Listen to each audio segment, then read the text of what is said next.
आप लोग आज हम आपके साथ एक न्यू चैप्टर स्टार्ट करने वाले हैं जिसका नाम है डेप्रिसिएशन। तो बच्चों चैनल को सब्सक्राइब कर लो और वीडियो को लाइक कर लो और चैनल को सब्सक्राइब करने के बाद वीडियो को अंत तक देखें ताकि आपको पूरा का पूरा समझ में आए, क्योंकि आप बीच में ही अगर छोड़ देंगे तो आपको उतनी इंटरेस्टिंग चीजें नहीं पता लगेंगी जो हम लास्ट में लेके आने वाले। तो बच्चों देखिए डेप्रिसिएशन क्या है। डेप्रिसिएशन की शुरुआत करने के लिए सबसे पहले हम सारी कंटेंट हमने हमारे बोर्ड पे आपको मिल जाएंगे। बच्चों डेप्रिसिएशन का मतलब क्या होता है? डेप्रिसिएशन का मतलब है reduction in the value of assets. किसी भी एसेट्स की वैल्यू में कमी आना, वैल्यू में कमी आने को बोलते हैं हम डेप्रिसिएशन। तो अब ये कमी आएगी कैसे?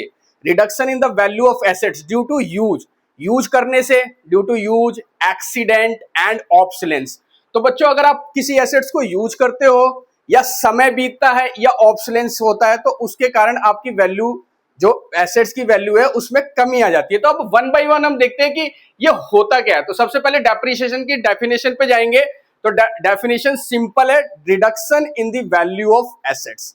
Reduction in the value of assets due to use, passing the time and obsolescence. तो ये हमारी डेप्रिसिएशन की डेफिनेशन थी जो आपको बोर्ड पे भी रिफ्लेक्ट हो रही है। Depreciation is permanent continuous and gradual fall in the value of assets due to use, passing the time और obsolescence।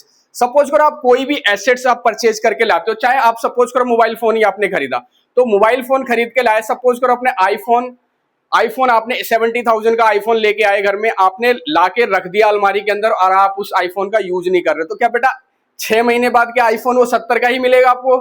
70 में रीसेल वैल्यू होगी उसकी? नहीं, उसकी वैल्यू में कमी आ जाएगी, चाहे आपने यूज किया या नहीं यूज किया। क्योंकि एसेट्स क्या होता है, एसेट्स को रखने से भी उसकी वैल्यू डाउन होती है। तो जिससे बोलते हैं देयर यूज, तो मतलब यूज करोगे तो वैल्यू डाउन होगी। अगर आपको पासिंग द टाइम, धीरे धीरे समय भी बीतता जाएगा तो भी उस वैल्यू उसकी डाउन होगी। और नेक्स्ट जो सबसे इंटरेस्टिंग है ऑब्सोलेंस। देखो दो चीजें तो मैंने आपको सिंपली बता दिया कि आप पासिंग द टाइम, जैसे जैसे समय बीतेगा वैल्यू की एसेट्स की वैल्यू कम होती जाएगी, या फिर उसका कोई एक्सीडेंट हो जाए उससे कम हो जाएगी, या उसको आप यूज कर रहे हो तो उससे उसकी कम हो जाएगी वैल्यू, किसकी? एसेट्स की। अब एक वर्ड आता है ऑब्सोलेंस का मतलब क्या होता है बेटा? ऑब्सोलेंस का मतलब क्या है? ये बहुत ही इंपॉर्टेंट है और बहुत ही रोचक भी है। इंपॉर्टेंट क्यों है?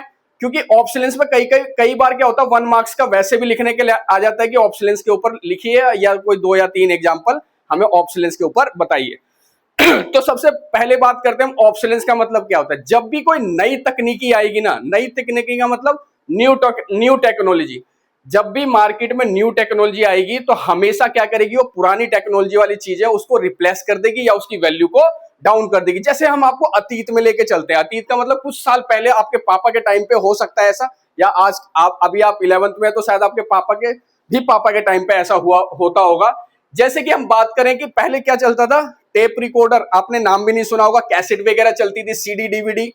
पहले कोई भी मूवी देखनी होती थी तो हमें सीडी डीवीडी और ये सारी चीजें हम लेके आते, वीसीआर वगैरह का कॉन्सेप्ट हुआ करता था। आज के टाइम में आपको किसी के घर में सीडी डीवीआर और वीसीडी नहीं मिलेगी। क्यों? ये सारी चीजें म्यूजियम में पहुंच गई हैं, ये म्यूजियम में रखने वाली चीजें होगी। हालांकि आप म्यूजियम में उनकी वैल्यू बढ़ गई है लेकिन आपकी डेली यूज में उसकी वैल्यू नहीं बढ़ी है। तो जैसे ही पेन ड्राइव और मोबाइल मार्केट में आया, उसने पूरा का पूरा सीडी और डीवीडी का रोल ही खत्म कर दिया। तो बेटा सीडी और डीवीडी जितनी भी कंपनियां थी जो बनाती थी वो सारी की सारी बर्बाद हो गई। क्यों? क्योंकि उसके बाद क्या, मोबाइल लॉन्च हो गया। अगर आप जाओ इससे कुछ साल पहले जाओगे तो उस समय एक चलता था पेजर क्या होता था, मतलब मैसेज को एक जगह से दूसरी जगह पहुंचाने के लिए हम पेजर का यूज किया करते थे। जैसे पेजर के बाद जैसे ही मोबाइल आया, मोबाइल ने क्या करा, आपके पेजर का रोल खत्म कर दिया। अब पेजर सिर्फ बच्चों के खिलौने के रूप में यूज करने लगे। बच्चे घर घर जिसके पास था बच्चों को देते, लो बेटा तू भी खेल ले पेजर से। क्यों? क्योंकि पेजर का कोई मार्केट में अब यूज नहीं है। क्योंकि मोबाइल के आने के बाद क्या हुआ, मोबाइल में पेजर की तो क्वालिटी सारी थी, पेजर के सारे फीचर थे ही थे, उसके अलावा भी उसमें बहुत सारे एडिशनल फीचर आ गए जिसकी वजह से पेजर की वैल्यू कम होगी। तो मैं आपको सिर्फ और सिर्फ ये बताना चाहता हूं कि डेप्रिसिएशन का मतलब क्या होता है, reduction in the value of assets की वैल्यू में कमी, एसेट्स की वैल्यू में हरास। क्यों होगा? ड्यू टू यूज, या तो आप उसको यूज कर रहे हो, passing the time, efflux of time, और ऑब्सोलेंस। इसके अलावा एक्सीडेंट से भी उसकी वैल्यू में कमी आ जाती है। इसी को बोलते हैं बेटा डेप्रिसिएशन, जो मैं आपको बहुत देर से समझा रहा हूं। अब देखो डेप्रिसिएशन के बाद इसके कॉजेस क्या है। कॉजेस, सारे के सारे जो कॉजेस है डेप्रिसिएशन के, वो आपके डेफिनेशन के अंदर ही इंक्लूडेड थे।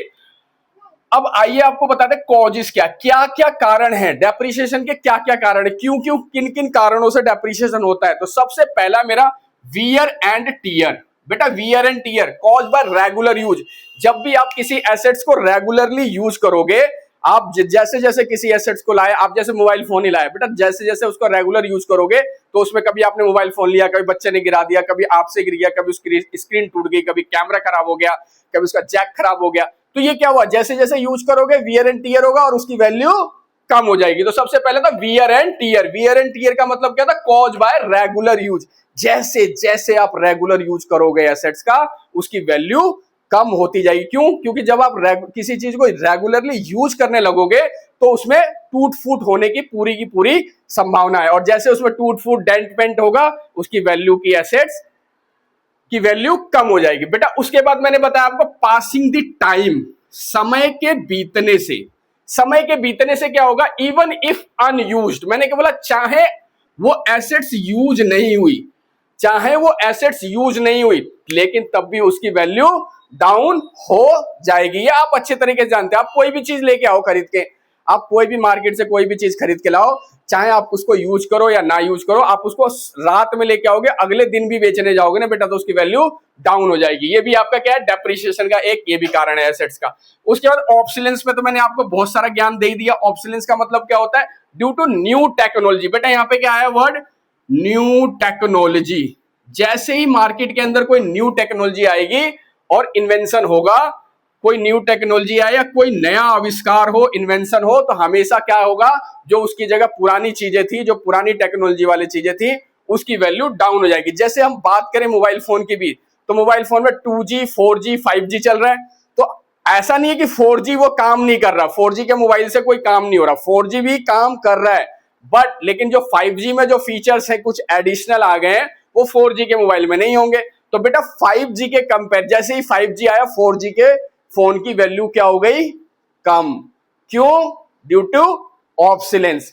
ऑब्सोलेंस की वजह से उसकी वैल्यू कम होगी। तो 4G और 4G जब आया तो 2G की वैल्यू कम हो गई। तो जैसे जैसे अपडेट, अब 5G के बाद जब और ऊपर जाएंगे हम, तो 5G की वैल्यू भी कम हो जाएगी। तो बेटा ये होता है ऑब्सोलेंस। ऑब्सोलेंस का मतलब हो गया न्यू टेक्नोलॉजी, नया न्यू टेक्नोलॉजी और न्यू इन्वेंशन। जब भी मार्केट के अंदर समय के हिसाब से जब भी नए नए आविष्कार होंगे, न्यू टेक्नोलॉजी आएगी, तो हमेशा मार्केट में क्या होगा, जो उससे पहले पुरानी टेक्नोलॉजी की जो भी आपकी गुड्स होंगे, उसकी वैल्यू डाउन हो जाएगी। इसको बोलते हैं ऑब्सोलेंस। ऑब्सोलेंस का मतलब नई तकनीकी, न्यू टेक्नोलॉजी, न्यू इन्वेंशन। तो बेटा ये हमारे कॉजेस थे। अब आइए इसके बाद एक्सीडेंट भी। बेटा एक्सीडेंट का मतलब अब किसी चीज की एक्सीडेंट ही हो गया, अब कोई बाइक लेके आया, बाइक का एक्सीडेंट हो गया, तो वैसे ही उसकी वैल्यू डाउन हो गई। तो एक्सीडेंट में कुछ आपको बताने, sudden fall in the value, या जैसे सपोज करो लाइफ फायर आ गया, आग लग गई एसेट्स की वैल्यू डाउन हो गई। तो ये हमारे चार हमारे कॉजेस थे। कभी कभी एग्जाम में थ्योरी में भी आ जाता है लिखने के लिए कि भाई what are the causes of the depreciation, तो वहां पे आपने लिखना है wear and tear, passing the time, obsolescence and accident. अब चलिए इसके बाद हम आपको आगे लेके चलते हैं। आगे हम क्या बताने वाले हैं आपको, नीड, इंपॉर्टेंस एंड ऑब्जेक्टिव। ये तीनों के तीनों में आंसर आपको यही लिखना है कि नीड क्या है, डेप्रिसिएशन की क्यों जरूरत पड़ी, उसकी इंपॉर्टेंस क्या था, उसका ऑब्जेक्टिव्स क्या था। बेटा ये भी बहुत इंपॉर्टेंट है एग्जाम पॉइंट ऑफ व्यू से।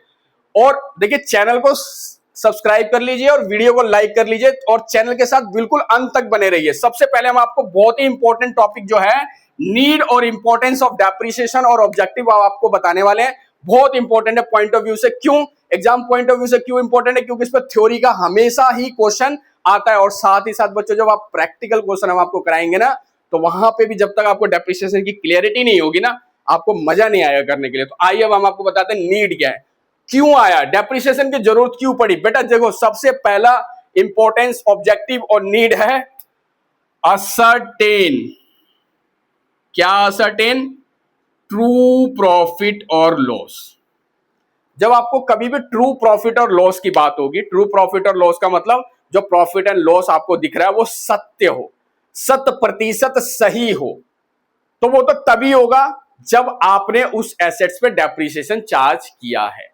क्योंकि डेप्रिसिएशन जब चार्ज करोगे तो वो रेगुलर वे में आपके पीएनएल में हिट करेगा। तो रेगुलर खर्चा आपकी बुक्स में जाएगा, और रेगुलर खर्चा जाएगा तो बुक्स के अंदर आपका प्रॉफिट और लॉस जो होगा बिल्कुल सही होगा। क्योंकि एक्सपेंस डेप्रिसिएशन क्या है? चार्ज अगेंस्ट रेवेन्यू, मतलब डेप्रिसिएशन आपका एक खर्चा है। अगर आपने एसेट्स पे डेप्रिसिएशन नहीं लगाई, तो क्या होगा? तो प्रॉफिट एंड लॉस में आपकी जो नेट प्रॉफिट की फिगर आ रही होगी, वो नेट प्रॉफिट की जो फिगर होगी वो एग्जैक्ट ट्रू और सही रिफ्लेक्ट नहीं कर रही होगी। तो सबसे पहला मोटिव और सबसे पहला ऑब्जेक्टिव क्या है? To ascertain the true financial position पता लगाने के लिए। उसके बाद बच्चों नेक्स्ट क्या है? To show the true financial position. बेटा सॉरी, इससे पहले हमने आपको बताया था asset, true, profit and loss. अब इसके बाद फाइनेंशियल पोजीशन क्या होता है? जब आप फाइनेंशियल पोजीशन की बात करते हो तो फाइनेंशियल पोजीशन का मतलब होता है एसेट्स की बात कर रहे हैं हम, लायबिलिटी की बात कर रहे हैं। तो यहां पे फाइनेंशियल पोजीशन है मतलब अब एसेट्स की बात है।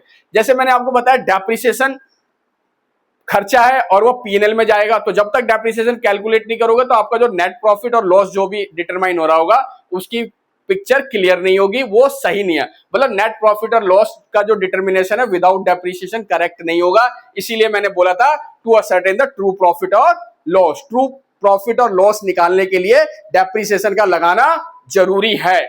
इसी तरीके से आपको बैलेंस शीट में फाइनेंशियल पोजीशन मतलब एसेट्स की वैल्यू को सही दिखाने के लिए आपको डेप्रिसिएशन चार्ज करना पड़ेगा। जैसे मैंने आपको बताया कि आप कोई मोबाइल फोन खरीद के लाए, और जब आप मोबाइल फोन खरीद के लाए तो आपको पता हर साल मोबाइल फोन पे 1% रेट ऑफ डेप्रिसिएशन रिड्यूस होगा। अगर आपने उस पर डेप्रिसिएशन रिड्यूस नहीं किया है तो मतलब आप 10,000 रुपए का मोबाइल फोन खरीद के लाए थे, इस साल भी आपकी बुक्स में 10,000 ही है, अगली साल भी बुक्स में 10,000 ही दिखा रहे हो, उसके अगली साल भी 10,000 ही दिखा रहे हो, तो वो क्या बैलेंस शीट के अंदर जो उसकी एसेट्स की वैल्यू दिखा रहे हो वो गलत है। तो आप क्या करोगे?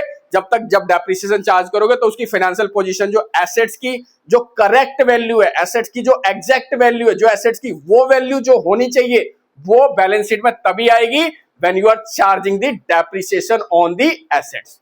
Next, for replacement of assets. Assets को रिप्लेस करने के लिए, बेटा एसेट्स को रिप्लेस करने का मतलब क्या होता है?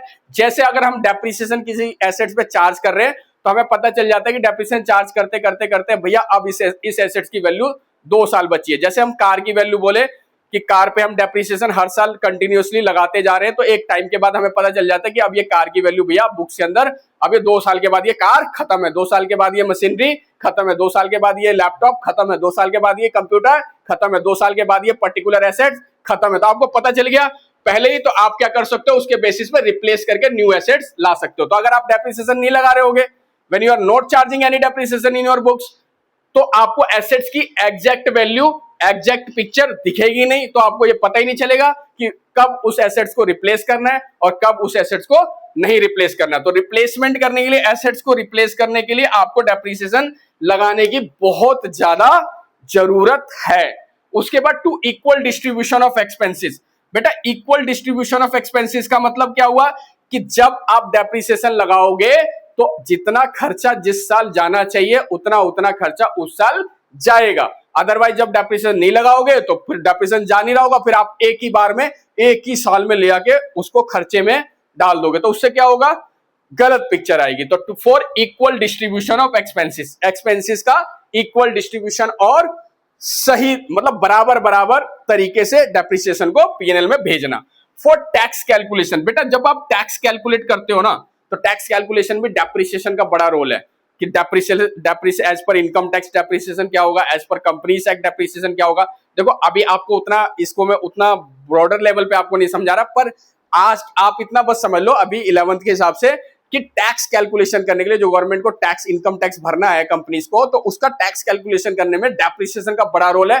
Depreciation as per income tax भी कैलकुलेट होता है और depreciation as per companies act भी, दोनों के रेट अलग अलग हैं। तो बस आपको तो सिर्फ याद करना है फॉर टैक्स कैलकुलेशन। इसके बाद टू कंप्लाई लीगल प्रोविजन, बेटा लीगल प्रोविजन भी है, आपको डेप्रिसिएशन लगाने की एक लीगल कंप्लायंसेस भी दे रखी है, लीगल प्रोविजन है। As per the income tax 1961 हर एक कंपनी को डेप्रिसिएशन लगाना ही पड़ेगा। तो ये तो हमारी सारी की सारी क्या थी? ये सारे हमारे थे इंपॉर्टेंस और ये नीड, ऑब्जेक्टिव, जो भी आप इसको बोल दो, एग्जाम में जो भी आए आपको यही लिखना है। उसके बाद बात करते हैं कि डेप्रिसिएशन कैलकुलेट कैसे होगा। तो डेप्रिसिएशन कैलकुलेट करने के दो मेथड हैं जो बहुत ही इजी हैं, जो हम आपको नेक्स्ट वीडियो में कैलकुलेट करके भी दिखाएंगे। आज की वीडियो सिर्फ हमारी थ्योरी पोर्शन के लिए थी, तो बेटा नेक्स्ट वीडियो के लिए भी आप इस चैनल को पूरा देखते रहिए, और नेक्स्ट वीडियो हम बताएंगे कि आपको लास्ट में कब हम लॉन्च इसकी नेक्स्ट वीडियो अपडेट कर देंगे आपके लिए। मेथड ऑफ डेप्रिसिएशन, बेटा दो तरीके के मेथड हैं। डेप्रिसिएशन लगाने के दो मेथड है, एक तो एसएलएम मेथड है और एक डब्ल्यूडीवी मेथड है। एसएलएम मेथड का मतलब क्या होता है? Straight line method. Straight line method का मतलब क्या है? हर साल सेम अमाउंट होगा, मतलब एवरी ईयर जो डेप्रिसिएशन का अमाउंट होगा वो सेम आएगा, हर साल डेप्रिसिएशन का अमाउंट इक्वल होगा। फॉर्मूला क्या होगा एनुअल डेप्रिसिएशन का? कॉस्ट ऑफ एसेट्स, मान लो जितने रुपए की एसेट्स थी वो लिखनी है आपको, उसमें उसका रेजिडुअल वैल्यू लिखना है और लाइफ ऑफ एसेट्स लिखना है। Cost of assets minus residual value divided by life of assets, आपका डेप्रिसिएशन कैलकुलेट हो जाएगा। जैसे देखो बेटा, अब ये मान लो एक एग्जांपल में दिया हुआ भी है कि कॉस्ट दे रखी है 1 लाख, कॉस्ट का मतलब 1 लाख रुपए दिया हुआ है एसेट्स, और रेजिडुअल वैल्यू भी मैंने दे रखी है 10,000 रुपए, और नीचे लाइफ कितनी है 5 ईयर्स, तो कितना हो गया 90,000 डिवाइडेड बाई 5। अब इसे काट पीट लो, ठीक है, तो इसको काट पीट के जो ये आंसर आया ये हमारा डेप्रिसिएशन यहाँ पे आ गया। 90,000 को 5 से डिवाइड कर लेना, बहुत सिंपल था formula, cost of assets minus residual value divided by life of asset. ये छोटा सा एग्जांपल है, ये मैंने वैसे ही आपको समझाने के लिए बताया कि डेप्रिसिएशन ऐसे कैलकुलेट होगा। हमारे नेक्स्ट वीडियो में आप बने रहिए, हम आपको पूरा का पूरा डेप्रिसिएशन कैलकुलेट कैसे होगा, एग्जाम में कैसे डेप्रिसिएशन करना, बहुत ही आसान और बेहतरीन तरीके से आपको करवाएंगे। दूसरा जो मेथड है वो written down value method, written down value method, जिसको आप बोलते हो डब्ल्यूडीवी। ये बेटा हमेशा बुक वैल्यू पे लगेगा। किस पे लगेगा? ये बुक वैल्यू पे लगेगा। किस पे लगेगा? बुक वैल्यू पे। बुक वैल्यू का मतलब क्या होता है? जिस वैल्यू पे एसेट्स को बैलेंस शीट में दिखाई जाती है, जिस बैलेंस पे एसेट्स को बैलेंस शीट में दिखाई जाती है, that value is called the book value. Suppose करो कि book value of the assets, मतलब आपका फॉर्मूला क्या बनेगा? Book value at the beginning में जो उसकी बुक वैल्यू थी और जो उसका रेट ऑफ डेप्रिसिएशन था उससे आपने इनटू कर देना। तो सिंपल सी बात है, सपोज करो कि 1 लाख रुपए, इसी एसेट्स की बात करता हूं, 1 लाख रुपए की एसेट्स थी, उस पर 10% का डेप्रिसिएशन, तो पहले साल का डेप्रिसिएशन 10,000, 1 लाख का 10% 10,000। अब बुक वैल्यू कैसे निकलेगी? बुक वैल्यू निकलेगी आपकी 1 लाख माइनस 10,000 इक्वल टू कितना आ गया? 90,000। तो नेक्स्ट ईयर का जो डेप्रिसिएशन लगेगा वो 90,000 पे लगेगा। 90,000 इंटू 10%, 9,000। और बेटा इसके बाद जब नेक्स्ट ईयर में जाओगे तो उसके बाद 90,000 में से भी आप 9,000 घटा दोगे, फिर आपके 81,000 आ जाएगा। ये हो जाएगी बुक वैल्यू, इसका 10% लगेगा।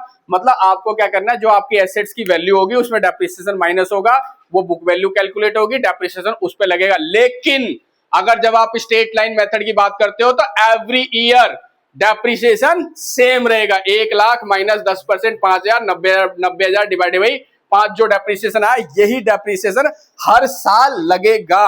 तो बच्चों ये बहुत सिंपल सा था। अगर जनरल एंट्री की बात करें तो जनरल एंट्री हमने आपको पहले भी बता दिया था, और बहुत ही सिंपल है बेटा। डेप्रिसिएशन क्या है? खर्चा है। डेप्रिसिएशन क्या है? खर्चा है। तो एंट्री क्या बनेगी? Depreciation account debit to assets, depreciation account debit to assets. Why depreciation is debited? Because depreciation is an assets. And why assets is created? Because assets यहाँ पे कम हो रही, जब assets कम होगी तो क्रेडिट होगी, तो इसलिए हमने एंट्री बनाई depreciation account debit to assets. Options हमने आपको बताई दिया, बुक वैल्यू हमने आपको बताई दिया। तो कैसी लगी हमारी आपको वीडियो? अगर अच्छी लगी तो चैनल को सब्सक्राइब कर लो और वीडियो को लाइक कर लो, और ज्यादा से ज्यादा फ्रेंड को आगे शेयर करो, ताकि हम नेक्स्ट वीडियो बहुत ही इंपॉर्टेंट है, नेक्स्ट वीडियो में हम आपको प्रैक्टिकल क्वेश्चन पे लेके जाएंगे जो बहुत ही इंपॉर्टेंट है एग्जाम पॉइंट ऑफ व्यू से। तो हमारे नेक्स्ट वीडियो को देखना ना भूले। जय भारत, जय हिंद, जय दिल्ली।